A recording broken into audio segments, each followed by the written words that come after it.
सत्य आहे कहाणी, पण दुर्लक्षित बापाच्या या व्यथा कुणीतरी जाणी. बाप नसतो कुणाच्या ध्यानी म्हणी, बाप माझा वेदनांचा धनी. बाप नसतो कुणाच्या ध्यानी म्हणी, बाप माझा वेदनांचा धनी. आई तव्यावरची भाकरी, बाप तव्यावरचा पलिता. भाकरी करपू नये म्हणून चटके खाई माझा पिता.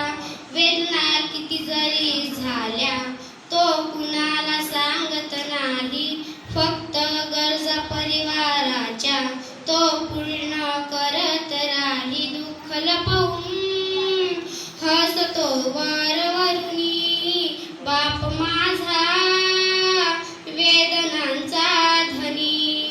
आई म्हणजे घराची भिंत, बाप आहे पाया घराचा. त्याच्या अंगावरती भार कुटुंब संसाराचा.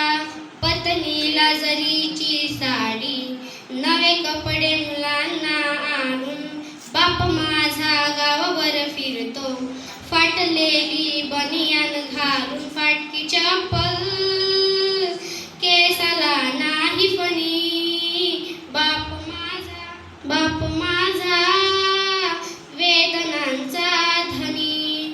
आई मायेचा सागर, बाप सागराचा किनारा. शब्द रूपी लाटांचा त्या किनाऱ्यालाच मारा. लेकाच्या भविष्यासाठी बाप दिन रात धडपतो. लेकीच्या लग्नामध्ये बाप हमसून हमसून रडतो. लेक त्याची लाडाची चांदणी, बाप माझा वेदनांचा धनी. बाप गेल्यावरती कळेल कुंकवाचे मोल, मुलांना कळून येईल काय होता बापाचा रोल. आई समजा रुक्मिणी माता, बापात विठ्ठल पहावा. या दोन दैवता पोटी पुन्हा पुन्हा मी जन्म घ्यावा. जपा